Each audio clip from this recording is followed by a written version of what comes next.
Guys guys मेरे भाई और मेरी माँ से देखो करवा चौथ का भाई मेरा पढ़ रहा है अभी। करवा चौथ का रुक जा, करवा चौथ का भाई पढ़ रहा है अभी। छोटा भाई है, पढ़ रहा है गाइस। और मेरा मौसी पूजा की सजा रहे हैं अभी। तो गाइस देखिए थोड़ा लाइट नहीं है तो इस वजह से मुझे भी थोड़ा दिक्कत हो रहा है, आप लोगों को भी थोड़ा। गाइस देखिए मेरा मौसी सजा रहे हैं अभी। अच्छे लग रहे हैं ना गाइस, मुझे भी मस्त लग रहा है। और भाई यहाँ पढ़ रहे हैं। कमेंट करके बताइएगा जैसा भी हो, अच्छा बुरा। अगर मेरे भाई के तो पढ़ना अच्छा लग रहा है गाइस, अगर अच्छा लगा मेरे भाई का पढ़ना तो जरूर लाइक कीजिए। चावल पिसवाकर दीवार पर ये है मेरे भाई थोड़ा इधर स्माइल। जिसे वार कहते हैं। इस करवा चौथ में पति के अनेक रूप बनाए जाते हैं तथा सुहाग की वस्तुएं जैसे चूड़ी, बिंदी, बिछिया, मेहंदी और महावर आदि के साथ साथ दूध देने वाली गाय, करुआ बेचने वाली कुमारी, महावर लगने वाली नाई, चूड़ी पहनने वाली मनिहारिन, 7 भाई और उनकी इकलौती बहन सूर्य, चंद्रमा, गौरा, पार्वती आदि देवी वो सुनाई देगा देवताओं की भी चित्र बनाए जाते हैं। सुहागिनी स्त्रियों को इस दिन निर्जल व्रत रखना चाहिए। रात्रि को जब चंद्रमा निकल आए तब उसे अर्घ्य देकर भोजन करना चाहिए।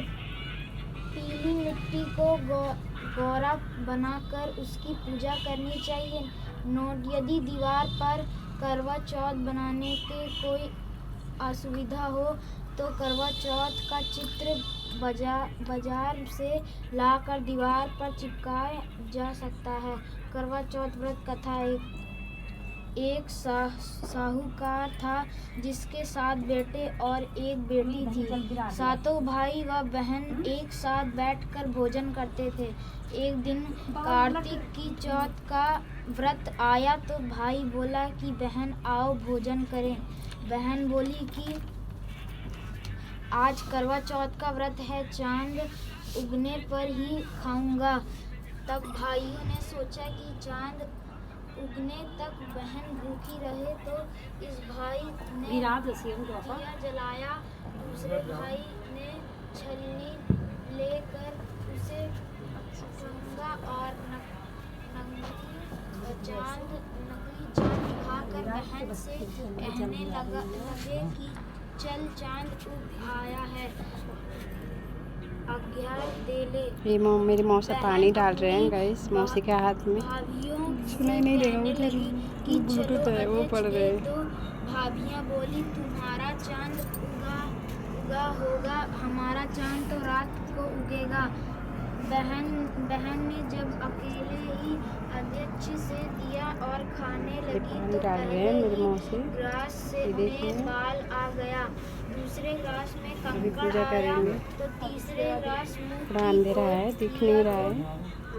सॉरी आप लोगों को क्लियर दिखा नहीं पा रहे हैं। देशा आया कि उसका पति बहुत बीमार है, जल्दी भेजो। देखा भाई इतना सुंदर अच्छे से पढ़ रहे हैं। किया तो कहा कि रास्ते में जो भी मिले उसे पाँव लगाकर और जो कोई सुहाग का आशीष दे तो उसे पल्लों में गांठ लगाकर उसे कुछ रुपए देना। बहन जब भाइयों से विदा हुई तो रास्ते में जो भी मिला उसे यही आशीष दी कि तुम 7 भाई की बहन बनी रहो, तुम्हारे भाई सुखी रहें और तुम उनका सुख देखो। सुहाग का आशीष किसी ने भी नहीं दिया। जब वह ससुराल पहुंची तो दरवाजे पर उसकी छोटी नंद पूजा कर रहे हैं। वह उसके भी पाँव लगी तो उसने कहा कि सुहागिनी रहो सपूती, और तो उसने यह सुनकर पल्लों में गांठ बांध ली और नंद को सोने का सिक्का दिया। तब भीतर गई तो सांस ने कहा कि पति धरती पर पड़ा है तो वह उसे